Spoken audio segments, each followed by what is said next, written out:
Então vamos conversar um pouquinho sobre a tradução do livro Além da Porta Sussurrante, do escritor T.J. Klune, que você traduziu, né, PT Ressati. Isso. Obrigado, Conta um Merichel, pelo convite. Falar um pouco desse livro que é tão emocionante. Logo depois que acabou, né, o mês aí do orgulho LGBTQIAPN+. E o legal é falar sobre esse assunto sempre, né? Não a gente deixar de se restringir ao junho e falar sobre essas questões o ano todo. É com importante para a gente certeza. também. Qual é o argumento do livro? O livro é sobre o quê? O livro conta a história do Wallace Price, que era um advogado desses que nós costumamos chamar de shark, né? Um advogado que é muito ambicioso e que chega onde quer, mas também é muito impiedoso com as pessoas. As cenas iniciais são uma conversa dele com uma secretária aparentemente super dedicada e que ele precisa dispensar da empresa. E ele é muito maldoso com ela, extremamente irônico. Essa é da personalidade desse personagem. Ironia muito forte, mas também ele é o que nós chamamos de aquela pessoa que veio do nada, né? O self-made man. Uhum. Parece que foi uma pessoa que veio de baixo e que atingiu um alto posto no escritório de advocacia, sociedade, e, e workaholic, e passa por um casamento falido, ele acaba separando, e aí ele se dedica mais ao trabalho, fica cada vez mais cansado, ele já tem 40 e poucos anos, e um belo dia, ele que sempre andava muito bem arrumado, muito bem vestido, muito cheiroso, ele resolve ir até o escritório, porque ele não consegue dormir, ele vai até o escritório resolver algumas coisas que tem pendentes. Então ele coloca uma camiseta de banda, moletom e um chinelo e vai para o escritório. E no escritório ele tem um ataque cardíaco e morre. Caramba. E, e aí ele fica nessa coisa da vida e da morte, né? Será que eu estou vivo? Será que eu estou morto? O que está acontecendo? E ele se vê no próprio enterro, vê os sócios, a ex-mulher, que ele acha muito estranho, e ele vê uma outra pessoa que não tira o olho dele.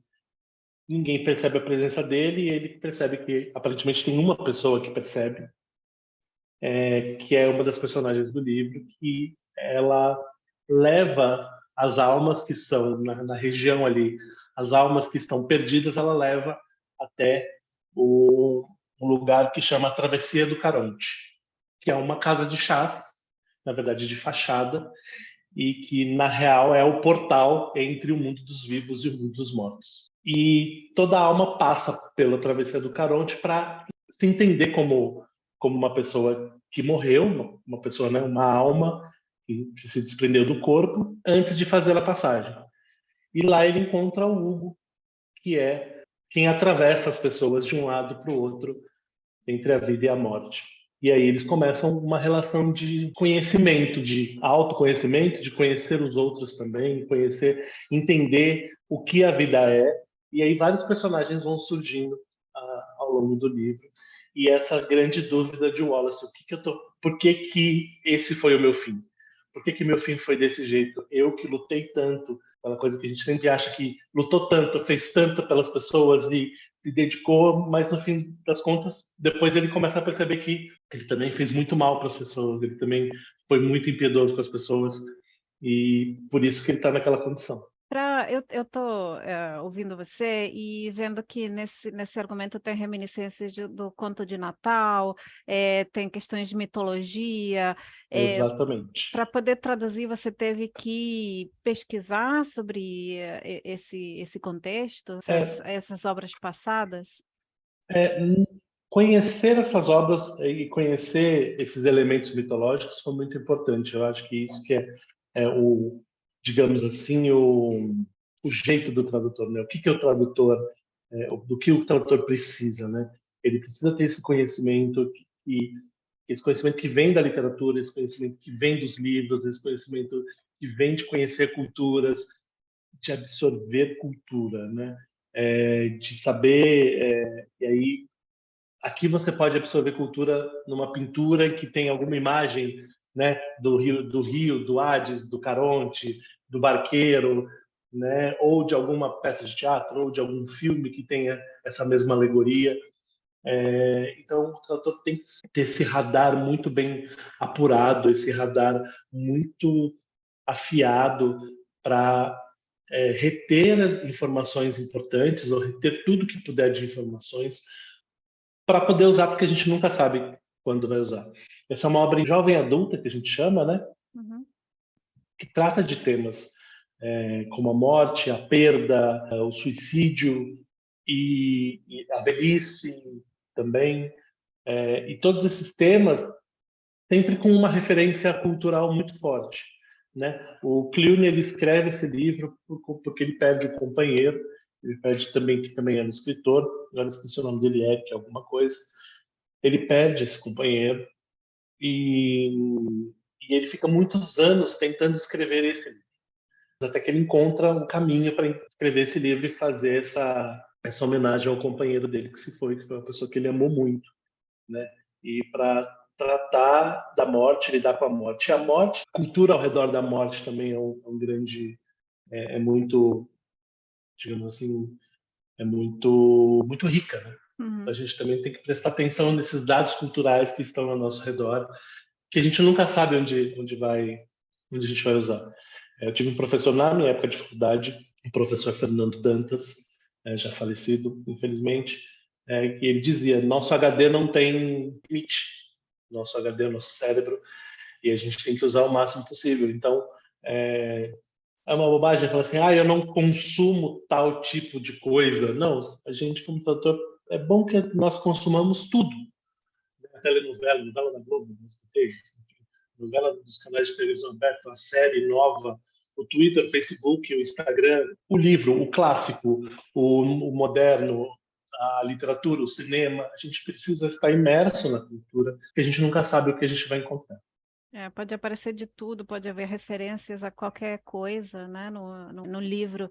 E você estava falando sobre o autor, você teve que pesquisar, ou aconselha pesquisar a vida e a obra do autor antes de começar a tradução de um livro? Isso eu sempre aconselho aos alunos que pesquisem um pouco da vida, não precisa fazer uma pesquisa muito profunda, nem uma monografia sobre a vida do autor, mas saber quais as motivações do autor, por que que ele escreve, por que que ele escreveu aquela obra em específico e por que que realmente ele escreve, né? O que é a base da literatura dessa pessoa, em qual escola ele se encaixa, o autor, a autora se encaixa. Isso dá muitos subsídios para as decisões que a gente precisa tomar durante uma tradução, né? Que são muitas. Então, tem algumas decisões que são relativamente fáceis, mas tem decisões que só o histórico do autor, a história do autor vai determinar, vai desvendar, né? Quem é esse autor, do que ele gosta, do que ele não gosta, quais caminhos ele toma para escrever.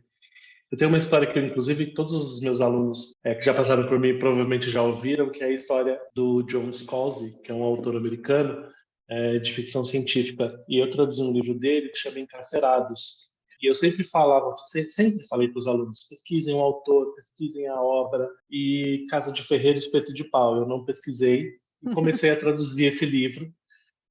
E mais ou menos na página 40 me veio uma dúvida sobre a questão da etnia do protagonista. E eu pensei, nossa, pelo que está falando aqui, essa personagem, né, o protagonista é negro. E aí no mesmo momento me veio outro estalo, assim, mas quem diz que é o protagonista e não a protagonista? E aí eu fui pesquisei, coloquei o nome do autor, o nome do livro em inglês e gender, e me veio a seguinte resposta, um texto do próprio autor no site da editora dizendo: eu não sei o sexo de Chris Shane, eu não sei o gênero de Chris Shane, ou seja, era um livro em que não tinha gênero. E eu já estava na página, sei lá, 120 de 300. Então eu tive que voltar 120 páginas apagando todo o masculino que eu tinha colocado. Todo obrigado, né? Eu me senti magoado, porque é todo em primeira pessoa, então eu tive que fazer um apagamento de todas as referências masculinas que eu tinha colocado. Então, desde esse dia, eu continuo falando para os alunos, mas agora eu nunca mais deixei de olhar, ainda que seja um personagem conhecido, né? Por exemplo, a Agatha Christie, que todo mundo conhece, mas a gente acha que mais ou menos conhece. Depois eu tive que traduzir a Agatha Christie há pouco tempo, estou traduzindo mais um, e fui pesquisar quem era a Agatha Christie. E aí a gente sempre pensa que era uma super intelectual, e tudo. Não, ela era uma senhorinha meio entediada no interior da Inglaterra, e que resolveu escrever histórias policiais e virou uma das principais nomes da história policial, sem pretensão nenhuma a isso, e isso faz com que a gente reflita isso no texto dela, né? Não pode ser um texto rebuscado, não pode ser um texto muito elaborado, mas ainda assim é num período em que há um pouco desse cuidado com a linguagem. Então, chegar a esse meio termo, o que ajuda a chegar a esse meio termo, ou a essas decisões, é o conhecimento da vida do autor, da obra e tudo mais. Esse autor, inclusive, tem um outro livro já lançado no Brasil que eu tive contato, com o qual eu tive contato, e foi importante no momento da tradução. Se eu não me engano, chama Casa no Mar Cerúleo. Eu estava lendo antes um pouquinho sobre esse autor e dizia que uma das principais motivações para ele começar a escrever é que não encontrava nos livros personagens LGBT ou queer críveis, realistas, né? E que ele quis criar as próprias histórias com esses personagens mais realistas. Tem alguma dificuldade na hora de traduzir esse tipo de temática ou de personagem queer ou LGBT? Quais são as dificuldades? Eu acho que a maior dificuldade para quem não está, né, na comunidade, para quem não está, são, por exemplo, a questão de gírias e da própria fala mesmo, para deixar o personagem, como eu disse, crível, verossímil. Às vezes escapa quem não está dentro da comunidade um jeito de falar, a estrutura que nós usamos, Uhum. principalmente quando são personagens mais marginalizados com relação à gíria, e que a gente vai ter que lançar mão de gírias em português. Foi engraçado, eu tive um caso de um outro livro dessa mesma editora, inclusive, que chama Morro Branco, do livro da Charlie Jane Anders, que é uma mulher trans, e que nesse livro dela, que chama Todos os Pássaros no Céu, tem um personagem gay, ele é um mago e ele é gay. E em um determinado momento, a personagem fala Maia, e eu acredito que em qualquer, por exemplo, é uma gíria conhecida nos Estados Unidos e difundida, que não tem muito uma relação com a questão gay para o americano, né? Então, você pode traduzir, não enche o saco, sai daqui, me erra. Então, em qualquer outra situação, também seria essa a minha tradução. Porém, como era um personagem gay, e sabendo do que os gays usam para esse, eu fiz a tradução, que é a tradução literal, né? É a tradução literal. E foi muito engraçado porque eu recebi muitas mensagens por Facebook, por Instagram mesmo, de pessoas me perguntando como é que você chegou a essa tradução, porque o que estava no original. Eu falei assim, estava exatamente o que você leu, né? Só que para quem não tem o conhecimento de como a comunidade se expressa, poderia usar qualquer outra expressão. Me erra, não me enche, sai daqui. Só que a comunidade usa a expressão literal. Então eu usei a expressão literal e isso causou nos leitores uma ótima impressão. E para eles, assim, nossa, eu uso essa expressão Uma o tempo identificação, todo. né? Então rolou essa identificação exatamente. Não que um tradutor heterossexual não pudesse chegar a esse resultado, mas é Tem que ter o provável que ele tivesse conhecimento, né? um pouco mais de dificuldade de chegar. Ao contrário, por exemplo, no meu caso, eu sou um homem gay que vive numa sociedade heteronormativa, numa sociedade cis, e que tem o contato, obviamente, né, com muita grande parte dos amigos heterossexual, etc. Então, conhece muito bem, e nesse momento, se esse mago fosse heterossexual, eu não teria dúvida, eu ia colocar, não me enche o saco. Agora, como ele era um personagem gay, eu tinha uma outra ferramenta para trabalhar com ele. né? Então por isso que também o conhecimento, não que, como eu falei, não que um tradutor heterossexual não pudesse chegar, mas teria um pouco mais de dificuldade de chegar.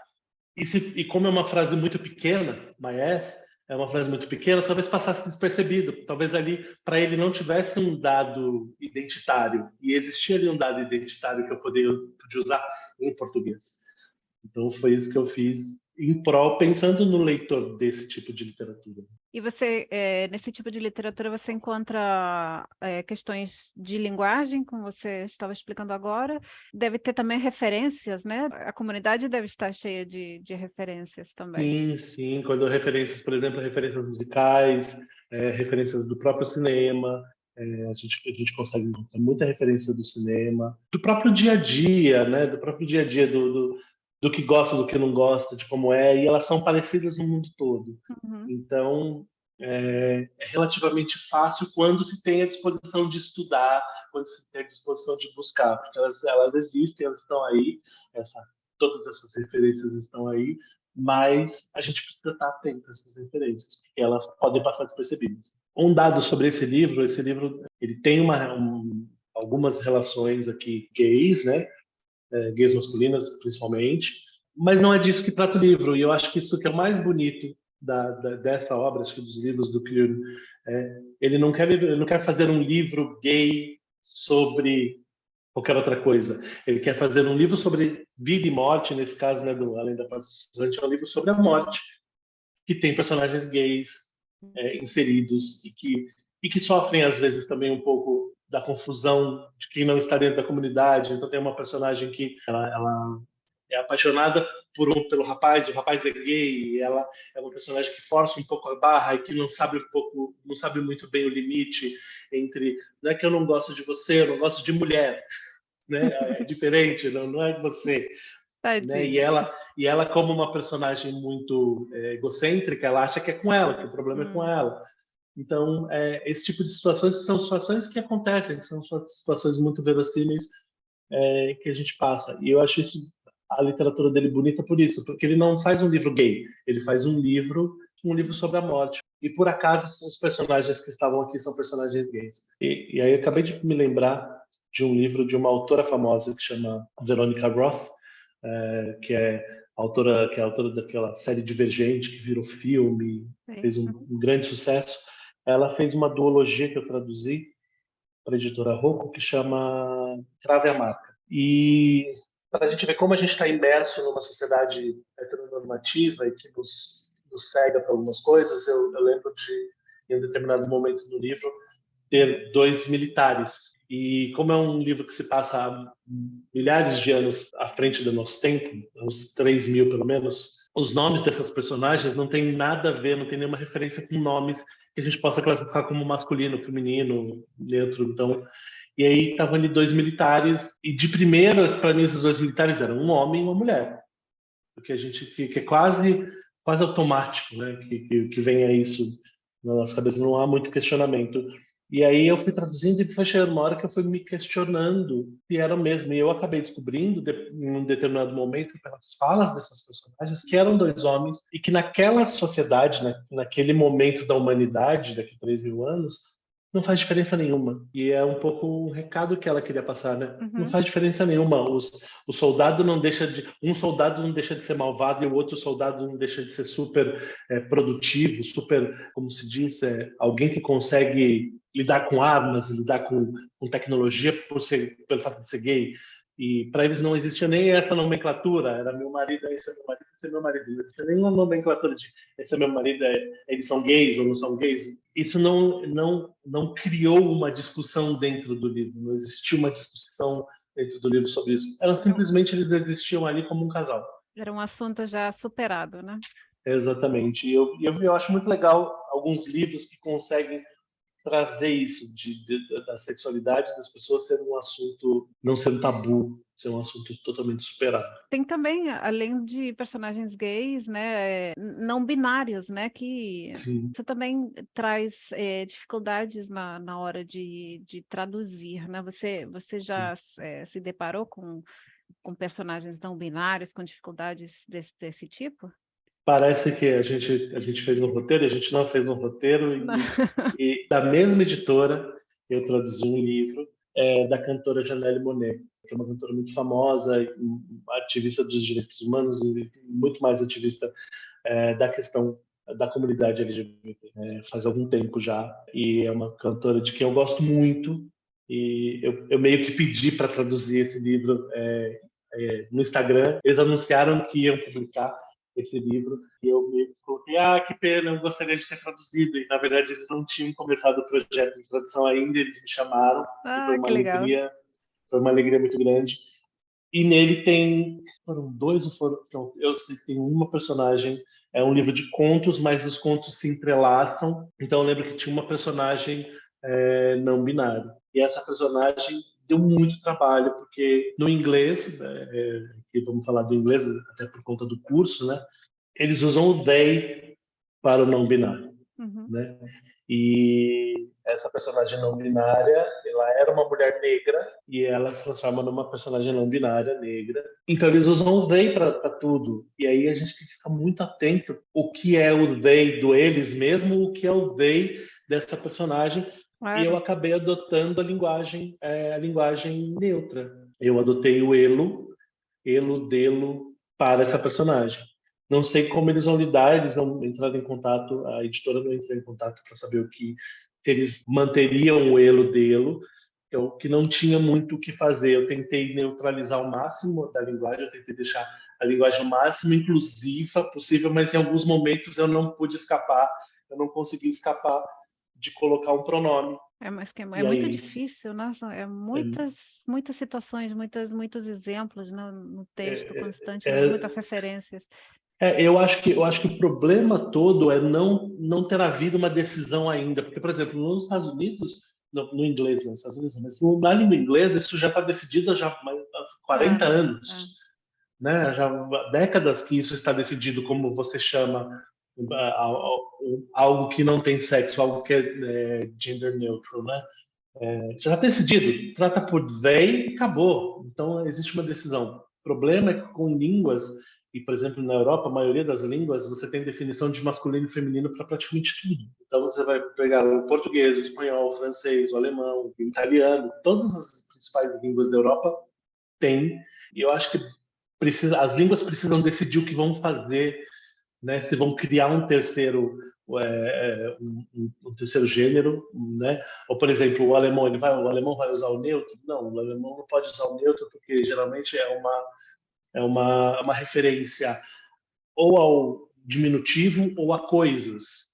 Então já existe inclusive um mal-estar por menina ser neutro, né? Existe já uma discussão e um mal-estar de você, porque Mädchen é o diminutivo de Mädel, aí você tem o feminino, mas das Mädchen é neutro por quê? Porque é coisa? Não, porque é diminutivo, mas isso está mal explicado. Então, precisa haver uma decisão, ou seja, precisa banca de gramáticos ou o próprio uso, né, que é geralmente o que define como a língua se desenvolve, as pessoas começarem a usar e não deixar de usar, como se prega nessas bancadas mais fundamentalistas, as pessoas que são mais cabeça fechada, mais conservadoras, menos abertas à novidade, né? O novo sempre vem, não tem jeito, tem como segurar. Sim. Então a gente precisava usar e não deixar de usar, porque quando você usa, você facilita. Bem, então a partir de hoje, ou agora nós estamos usando elo para não binários, para tudo que não tiver gênero, etc. Pronto, está definido, é o que a gente vai usar. O problema todo não existe uma definição. Então cada autor vai decidir de um jeito e vai ter os seus motivos para decidir. Então enquanto a gente ainda estiver nesse impasse de o que vamos usar, é aí que existe o espaço para que não se use, para que questione. Gente, a internet não existia, todo mundo começou a usar. As redes sociais não existiam, todo mundo começou a usar. Mais um pronome é só você instituir, existe mais um pronome. E todo mundo vai começar a usar, vai ter que começar. Então, eu acho que o segredo está aí, não está o que fazer? O que fazer? Define um e use um. E se nós tivéssemos definido, eu não teria esse problema na tradução. Normalmente quem define essas questões costuma ser mais conservador, né? Pessoas mais Exatamente. conservadoras. Então, eu acho que é por isso que não vem essa definição e que vai ser o próprio falante que vai acabar impondo esses pronomes pelo Pela uso, necessidade, pela pelo uso, pela necessidade. necessidade. Exatamente. Eu vejo em É. diferentes línguas, espanhol é ele, né, terminado em e, no Uhum, catalão é terminado em i, né? Então, uhum. cada língua está tentando encontrar um jeito para criar essa linguagem inclusiva, né? Sim. Eu nem gosto da palavra linguagem neutra, porque eu acho que não existe neutralidade na linguagem. Nenhuma linguagem consegue ser neutra em aspecto nenhum. Eu gosto da linguagem inclusiva, né, que eu acho que é mais bonito, inclusive, né, você ter uma linguagem inclusiva, uma linguagem que abraça e não uma linguagem que simplesmente se apaga para que todos sejam vistos. É melhor uma linguagem que fique colorida para que todos sejam abraçados. Eu acho que é uma imagem muito mais bonita e é como eu falo com os alunos, por exemplo, quando a gente vai tratar de linguagem, e eu trago o exemplo desse livro que eu traduzi, provavelmente vou trazer desse outro livro que eu acabei de entregar, no próximo semestre, provavelmente vamos ver alguma coisa de linguagem neutra, usando Que legal. esses exemplos reais. Né? Porque aí a gente ali precisa decidir o que vamos fazer. Vamos neutralizar, vamos tirar as referências, vamos tentar ao máximo apagar os pronomes e tudo mais. A gente vai chega no momento que, infelizmente, entramos num beco sem saída e vamos ter que colocar um pronome, e aí vamos ter que decidir, ou a gente já decide de antemão uma estratégia. Então, todas essas conversas que a gente acaba trazendo para dentro da profissão e dos cursos, né? Porque a gente quer que os alunos também tenham isso muito claro em mente, né? Tenham isso muito, esse trabalho de não só de uma escolha de uma palavra, mas de se pensar essa escolha, né? De não automatizar essa escolha, né? De ter um pensamento crítico a cada passo que a gente dá na tradução. Isso, acho que para mim é o mais importante, que o aluno aprenda a ser crítico em todas as decisões que ele vai tomar e pensar nas possibilidades. Porque diferente de uma tradução técnica, que tem os seus condicionantes culturais, muitas vezes ela não encontra esse tipo de problema em profundidade. Encontra um nível um pouco mais superficial, mas ainda assim encontra. Porque hoje eu trato, por exemplo, todos os textos que eu faço, os textos técnicos, hoje eles são totalmente inclusivos. Eu me esforço para e eu mudo frase, eu inverto tudo para que eu consiga nos textos de não ficção e nos textos técnicos, né, manuais e tudo mais, não deixa assim. Você está pronto?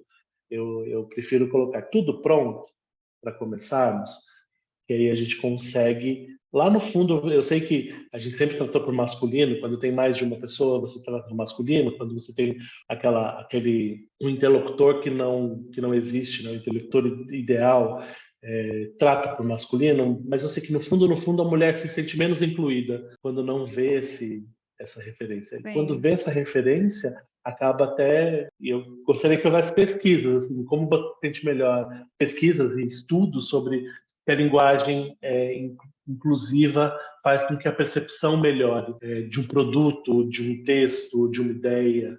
Eu acho que seria um trabalho interessante. É porque se não é um livro específico para a mulher, acaba ficando tudo sempre no masculino. Por acaso, eu estou traduzindo agora um livro de receitas para menopausa, né? Então, o Uhum, público-alvo é a mulher, então eu estou traduzindo tudo no feminino, né? O sim. público-alvo é a mulher. Mas se não, o que você falou, acaba ficando tudo no masculino, e eu me lembro de uma discussão até entre tradutoras mulheres, né, aqui da Espanha, que diziam, sim, eu me sinto representada pelo, teoricamente, masculino neutro, né, que inclui o feminino, e outros diziam que não, Uhum, né, então tem mulheres que sim, mas tem outras que não se sentem representadas, né, então eu acho que é importante, aos poucos, ir criando essa linguagem inclusiva, ou colocar atenção em tentar escrever de forma inclusiva, mesmo sendo difícil, né, em fazer isso em todos os casos, mas o tradutor também tem a responsabilidade, o tradutor também cria, né, e também cria esse uso, né? A gente estava falando,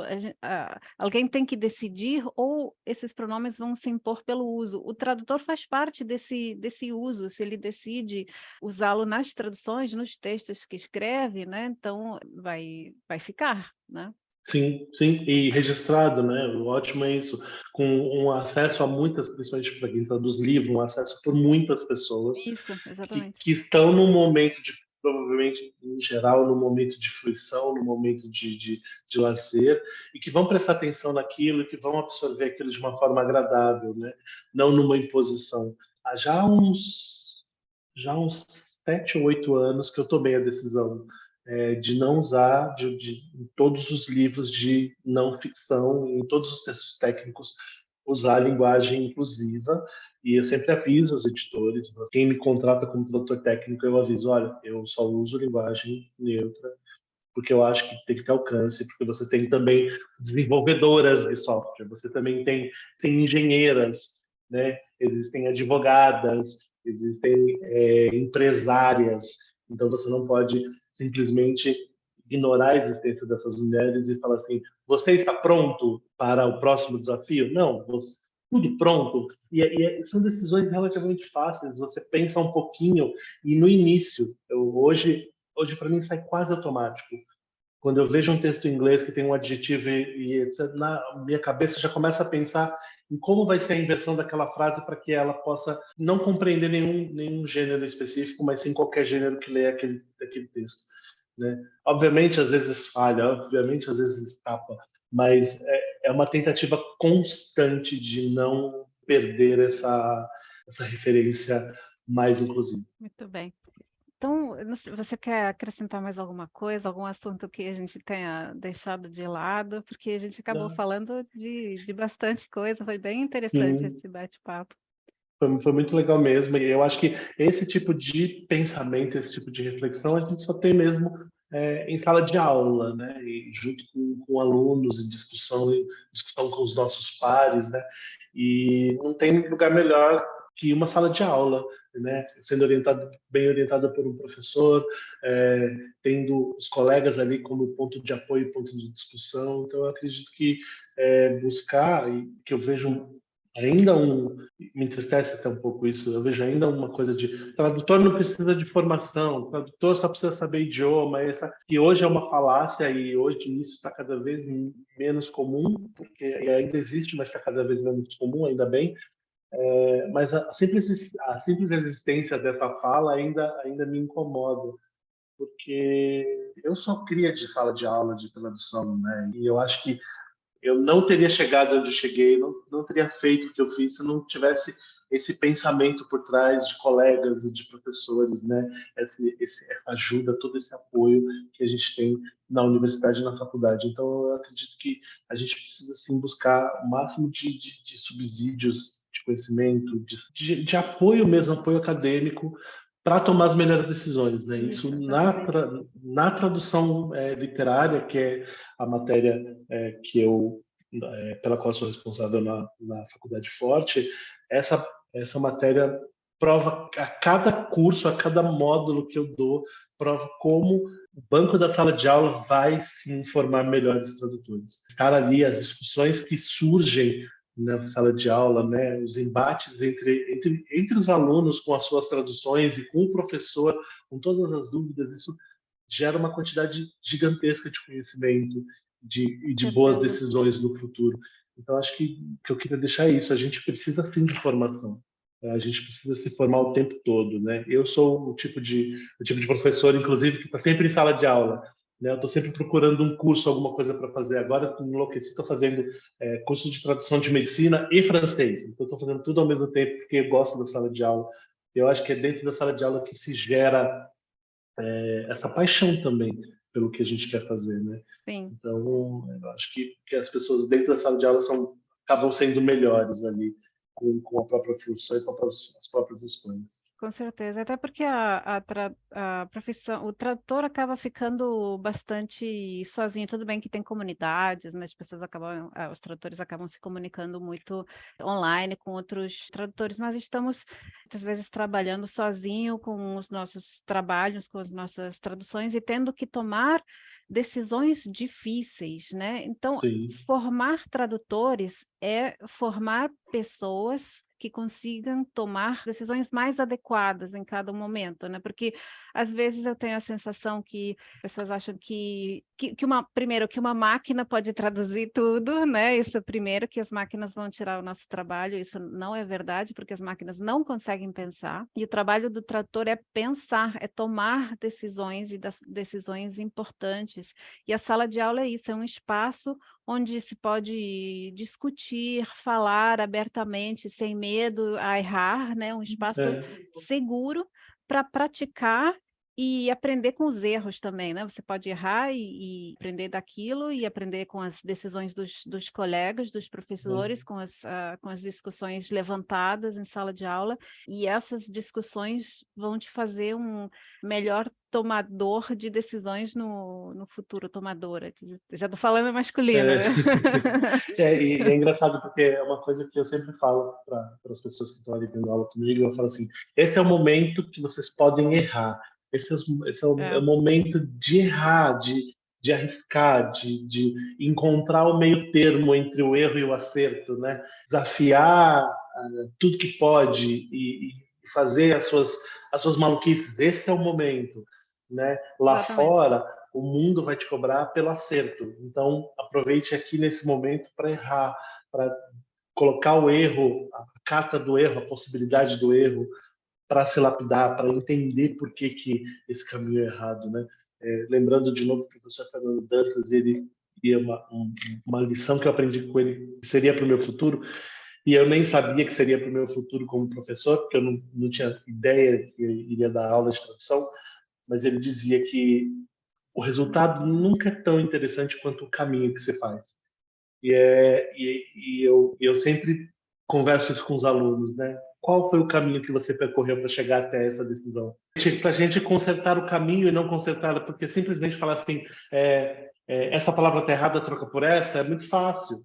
É melhor você falar assim, por que você foi por esse caminho? Qual foi o pensamento que te levou aqui? Vamos tentar reorientar esse pensamento, reorientar essa bússola para você, na próxima dificuldade, enxergar um caminho mais adequado?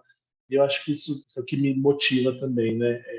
Ouvir o aluno, entender qual caminho ele tomou e pegar na mão dele para a gente ir pelo caminho junto, porque às vezes ele pegou um caminho que eu também não tinha visto e que às vezes é melhor que o meu. Isso pode legal isso. acontecer. Os alunos, e isso é surpreendente quando às vezes o aluno toma um caminho que você fala, nossa, eu não tinha pensado nisso, e é mais provável que o autor estivesse nesse trajeto do que no trajeto que eu mesmo estou. Eu, como professor, com experiência de 20 e tantos anos. Não, aprendemos muito, eu também aprendo muito na sala de aula com os alunos. E é importante avaliar não só o produto final, mas o processo, né? O processo O é muito, processo. muito importante. Exatamente, isso é fundamental. Então, muito obrigada, PT, por essa conversa tão gostosa, tão incrível. Eu que agradeço. Sobre tradução literária, sobre livros. Obrigada, e eu gostaria de assistir as suas aulas. Bem, eu também gostaria de assistir as suas, e vamos marcar mais conversas, acho que Isso, é sempre muito produtivo. muito bem. Obrigada, PT. Obrigado.